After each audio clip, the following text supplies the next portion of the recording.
ඔයාගේ TikTok account එකේ ඔයා upload කරන videos වලට views 300ක් වගේ ගිහිල්ලා එතනින් එහාට එක views එකක්වත් යන්නේ නැතුව videos නතර වෙනවා නම් එතනින් එහාට කොහොමද ඔයාගේ videos reach කරගන්න මොකක්ද ඔයා කරන්න ඕන කියන එක තමයි අද අපි මේ වීඩියෝ එකෙන් කතා කරන්නේ. ඉතින් කොහොමද යාළුවනේ සුබ දවසක් කියලා සාදරයෙන් පිළිගන්නවා channel එකෙන් අරන් එන තවත් අලුත් වීඩියෝ එකකට. ඉතින් මේකෙදි මම ඔයාලට මුලින්ම පැහැදිලි කරනවා ඇයි මේ views 300ක වගේ ප්‍රමාණයක් ගිහිල්ලා නතර වෙන්නේ.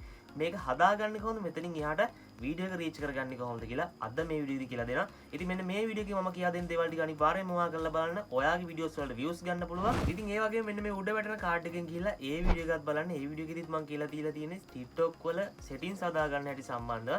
ඉතින් එතෙන්දී මම settings පහක් ගැන කියලා දීලා තිනවා. ඉතින් මෙන්න මේ පහ හදාගත්තට පස්සේ ඔයාලගේ වීඩියෝස් වලට views එන විදිහත් ඒ වීඩියෝ එකේදී දිනවා. ඉතින් ඔයාලා කමෙන්ට් බලලම වීඩියෝ එක බලන්න. එතකොට ඔයාලට වීඩියෝ එක මොන වගේ වීඩියෝ එකක්ද කියලා හිතා ගන්න පුළුවන්. ඔයාගේ වීඩියෝ එක TikTok ඇල්ගොරිතම් එක මගින් මුලින්ම 300 දෙනෙක්ට විතර රීච් කරලා බලනවා. ඉතින් මේකෙදි මෙයාලා TikTok ඇල්ගොරිතම් එක මගින් මෙන්න මේ මුලින්ම රීච් කරන 300 දෙනාගෙන් ඔයාට ලැබෙන ලයික්, කමෙන්ට්, ඒ වගේම ෂෙයා කොච්චර ලැබෙනවද? ඊට අමතරව මේකේ වීඩියෝ එකත් එක්ක කී දෙනෙක් එන්ගේජ් වෙනවද කියන එක අනුව ඔයාට පොයින්ට්ස් හම්බ වෙනවා. ඉතින් මේ විදිහට ඔයාලා පොයින්ට්ස් 50 පැන්නුවොත් තමයි එතනින් එහාට ඔයාගේ වීඩියෝ එක රීච් වෙන්න පටන් ගන්නෙ. ඉතින් මේකෙදි ඔයාලට පොයින්ට්ස් ඇඩ් වෙන විදිහ මෙන්න මේ විදිහට මම පැත්තකින් දාලා තියන්නම්. ඉතින් ඒක මම ලොකෝට විස්තර කරන්න අවශ්‍ය වෙන්නේ නැහැ. ඉතින් මම හිතනවා ඔයාලට කිව්ව දේ පැහැදිලි වෙන්න තියලා ඔයාගේ වීඩියෝ එක ඔයා අප්ලෝඩ් කරන ටයිම් එකේ යාලා රීච් කරලා දෙන views 300 එහෙම නැත්නම් 300 දෙනා බලන විදිය, ලයික් කරන, කමෙන්ට් කරන විදිය අනුව තමයි ඔයාගේ වීඩියෝ එකේ ගමන තීරණය වෙන්නේ. ඉතින් මේ ගමන ඔයා ලේසියෙන්ම හදා ගන්න නම් ඔයාට ඔයාගේ followers list එක online ඉන්න time එකට videos upload කරන්න වෙනවා. ඉතින් ඔයා සරලවම කරන්න ඕනේ ඔයාගේ follower list එක online ඉන්න වෙලාවට වීඩියෝ එකක් upload කරන එක. ඉතින් මම අද මේ වීඩියෝ කියලා දෙනවා කොහොමද ඔයාගේ followers ලා online ඉන්න time එක හොයාගන්නේ. හොයාගෙන හරිම වෙලාවට කොහොමද වීඩියෝ එකක් upload කරන්නේ සහ වීඩියෝ එකක් අප්ලෝඩ් කරන්න හරිම වෙලාවල් මොනවාද කියලා ඔයාට මේ වීඩියෝදී බලා ගන්න පුළුවන්. ඉතින් ආරාධනා කරන වීඩියෝත් එක්ක දිගටම එකතු වෙලා ඉන්න. ඒ වගේම channel එක subscribe නොකරන අලුත් යාළුවෙක් ඉන්නවා channel එක subscribe කරලා notification bell icon එකත් ඔයාලා channel එකත් එක්ක එකතු වෙන්න. ඒ වගේම වීඩියෝ එක හොඳ නම් වීඩියෝ like එකක් සහ comment එකක් දාන්න අමතක කරන්න එපා. එහෙනම් ඉතින් වීඩියෝ එක ඉස්සරහට ගිහලා කතා කරමු කොහොමද ඔයා මෙන්න මේක හොයාගන්නේ. ඔයාගේ follow list එක online ඉන්න time එක හොයාගෙන හරියට මෙයාලා online ඉන්න time එකට වීඩියෝ එකක් අප්ලෝඩ් කරන්නේ කොහොමද කියලා මේ වීඩියෝදී කියලා දෙනවා. එහෙනම් අපි යමු වීඩියෝ එකට. හරි මම මෙන්න මේ විදිහට දැන් TikTok application එක මුලින්ම open කරගන්නවා. ඉතින් ඔයාලත් ඔයාලගේ smartphone එකේ TikTok application එක open කරගන්න. පල්ලෙන් තියෙන profile icon එක මේ විදිහට ක්ලික් කරගන්න. ක්ලික් කරගත්තට පස්සේ ඔයාට මෙන්න මේ විදිහට ඔයාගේ profile එක බලා ගන්න පුළුවන්. ඉතින් ඔයා මෙන්න මෙතනින් ඔයාට පේන මේ උඩ ඉරි තුනක් තියෙනවා. මෙන්න මේ ඉරි තුන උඩ ක්ලික් කරගන්න. ක්ලික් කරගත්තට පස්සේ මෙතන ඔයාට බලා ගන්න පුළුවන් TikTok studio කියලා තියෙනවා. මෙන්න මේක උඩ ක්ලික් කරගන්න. දැන් ඔයාලට මෙන්න මේ විදිහට බලා ගන්න පුළුවන් අන්තිම දවස් 7 තුල ඔයාට ලැබුණු views ප්‍රමාණය, followers ලා ප්‍රමාණය සහ likes ප්‍රමාණය මෙන්න මේ විදිහට තියෙනවා. ඉතින් මේ විදිහට පල්ලෙහාට ආවම ඔයාට මෙතන ඔයා මොනිටයිසේෂන් ඇප්ලයි කරලා තිනවා නම් මෙන්න මේ විදිහට මෙතන ඔයාට ඇවිල්ලා තියෙන ඩොලර්ස් ප්‍රමාණයත් බලා ගන්න පුළුවන්. ඉතින් ඔයාලා මේ දේවල් ගැන දන්නේ නැත්නම් පහලින් කමෙන්ට් එකක් දාන්න මම වීඩියෝස් අරගෙන එන්නම්. ඉතින් ඔයා කරන්න ඕනේ මෙන්න මේ විදිහට මේ ඇනලිටික්ස් කියන ටැබ් එකට යන්න ඕනේ. මෙතන view world කියලා තියෙනවා. මෙන්න මේකට ඔයා මුලින්ම ක්ලික් කරගන්න. ඊට පස්සේ ඔයාට මේ විදිහට overview බලා ගන්න පුළුවන්. ඉතින් මෙතන ඔයාට දවස් ගාන බලන්න පුළුවන්. ඔයාගේ කොච්චර views ප්‍රමාණයක් ඇවිල්ලා තියෙනවද කියලා. ඉතින් මෙන්න මේ විදිහට බලා ගන්න පුළුවන් ඔයාලට ඔයාගේ ඇවිල්ලා තියෙන post views ප්‍රමාණය, ඒතකොට like ප්‍රමාණය, share කොච්චර ඇවිල්ලා තියෙනවද, ඊට අමතරව comment, profile view, ඒ වගේම ඔයාට මුදලක් ලැබිලා තියෙනවා නම් කොච්චර මුදලක් ලැබිලා තියෙනවද කියලා. හැබැයි මේක අපිට තාම ලංකාවට enable නැහැ. හරි ඉතින් මෙතනින් ඔයාලා යන්න ඕනේ මෙන්න මේ followers කියන ටැබ් එකට. මෙන්න මෙතෙන්ට ගියාට පස්සේ ඔයාට බලා ගන්න පුළුවන් ඔයාගේ followers ලා ප්‍රමාණය සහ අලුතෙන් followers ලා එකතු වෙලා තියෙන ප්‍රමාණය.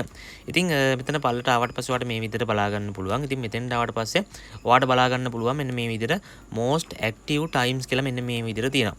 හරිද? ඉතින් ඔයාට මෙන්න මේ ටැබ් එක පාවිච්චි කළා තමයි මම අද කියලා දෙන විදිහට ඔයා කොහොමද දවසට හරියටම හරිම වෙලාවට වීඩියෝ එකක් අප්ලෝඩ් කරන්න කියලා තීරණය කරගන්න. ඉතින් ඔයා මේක එක දවසෙම කරා කියලා හරියට නැති වෙන්න පුළුවන්. සතියක් විතර කරලා බලන්න. ඔයාට අනිවාර්යයෙන්ම ඔයාගේ videos reach කරගන්න හැකියාව තියෙනවා. ඔයාට දැන් මෙතන බලා ගන්න පුළුවන් most active times කියන එක කොටස් දෙකකට බෙදලා දෙනවා hours සහ days වලට. ඉතින් ඔයාලා මෙන්න මේ විදිහට මෙන්න මේ hours කියන එකට දාගත්තට පස්සේ මෙතන ඔයාට බලා ගන්න පුළුවන්. දැන් ඔයාට පේනවා මෙතන දිනයක් select වෙලා තියෙනවා. ඉතින් අද ඇවිල්ලා 21 මම මේ වීඩියෝ එක රෙකෝඩ් කරනකොට. ඉතින් 21කට කලින් දවස් ටික ඔයාට මේ විදිහට බලා ගන්න පුළුවන්. ඉතින් මෙතෙන්දි ඔයාට බලා ගන්න පුළුවන් මෙන්න මේ විදිහට මම එකක් මේ විදිහට පස්සට කරගන්නම්. ඉතින් ඔයාලට මෙන්න මේ විදිහට මෙන්න මේ arrow mark දෙක වලින් ඔයාට මෙතන එකින් එකට change වෙන්න පුළුවන් දවසින් දවසට. ඉතින් මේ විදිහට ගත්තට පස්සේ ඔයාලට බලා ගන්න පුළුවන් දැන් මම දාගත්තොත් එහෙම මේ 19 වෙනි දවසේ හවස 6ට තමයි මේ විදිහට followers ලා 433ක් online ඉඳලා තියෙනවා.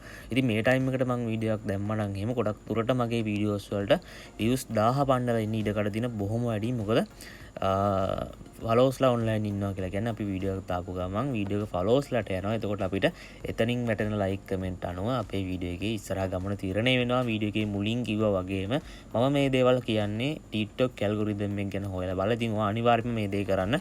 ඉතින් ඔයාලට මෙතනින් පුළුවන් මේ විදිහට දවසින් දවසට ගිහිල්ලා කොමන් ටයිම් එකේද ෆලෝස්ලා ඔන්ලයින් වැඩිපුර ඉඳලා තියෙන්නේ කියලා පොඩි ඇනලයිස් එකක් ගහගන්න ඔයා හිතන විදියට. හරිද? ඔයාට දැන් මේ විදිහට දවසින් දවස ගියාම බලා ගන්න පුළුවන් හවස 6ත් හවස 8ත් මෙන්න මේ වගේ ටයිම් වල තමයි මගේ ෆලෝස්ලා ඔන්ලයින් ඉඳලා තියෙන්නේ. ඒතකොට මම හදන කන්ටෙන්ට් එක ගොඩක් හොඳට කන්ටෙන්ට් එක හදලා වීඩියෝ කෝල් ටිකක් තියාගෙන ඔඩියෝ කෝල් ටිකක් තියාගෙන හදලා මෙන්න මේ ටයිම් එකේ තමයි වීඩියෝ එක පෝස්ට් කරන්න ඕනි, පබ්ලික් කරන්න ඕනි. ඉතින් මේ ටයිම් එකට වීඩියෝ එක පබ්ලික් කරාම අපේ ෆලෝස්ලාට වීඩියෝ කරනවා. ඉතින් එතෙන්දී අපිට පුළුවන් වීඩියෝ එකට ගොඩක් views ගන්න. ඉතින් මේ ට්‍රික් එක හරියටම කරලා බලන්න. ඔයාලට අනිවාර්යයෙන්ම ඔයාගේ වීඩියෝ එක රීච් කරගන්න හැකියාව තියෙනවා. views ගන්න, like ගන්න, මේ හැමදේම ගන්න හැකියාව තියෙනවා. ඉතින් ඔයා මේක එක දවසක් කරලා නිකන් ඉන්න එපා. ඔයා දිගටම මේක කරලා බලන්න. සාමාන්‍යයෙන් සතියක් දෙකක්වත් මම මේ කියන විදිහට දවස ගන්න එක වීඩියෝ එක ගන්න අප්ලෝඩ් කරගෙන යන්න. ඔයාගේ TikTok account එක ගොඩ දාගන්න හැකියාව ඔයාට තියෙනවා ෆලෝස්ලා ඔන්ලයින් ඉන්න ටයිම් එකට වීඩියෝස් අප්ලෝඩ් කරොත්. හරි ඉතින් මම හිතනවා ඔයාලට දැන් අද කියා දුන්න එකත් තේරෙන්නේ නැති කියලා. ඉතින් මෙන්න මේකත් ඔයාලා කරලා බලන්න. කරාට පස්සේ මොන වගේ රිසල්ට් එකක් ආවද කියලා අනිවාර්යයෙන්ම පහලින් කමෙන්ට් එකක් දාන්න අමතක කරන්න එපා. ඉතින් වීඩියෝ හොඳ නම් ලයික් එකක් සහ කමෙන්ට් එකක් දාන්න. channel එක subscribe නොකරලුත් යාළුවෝ කෙනා channel එක subscribe කරලා support එකක් දෙන්න. ඉතින් මම හිතනවා අද අරන් ආ වීඩියෝත් ඔයාලට පැහැදිලි වෙන ටික වීඩියෝ හොඳ නම් ලයික් එකක් සහ කමෙන්ට් එකක් දාන්න කලින් කිව්වා වගේම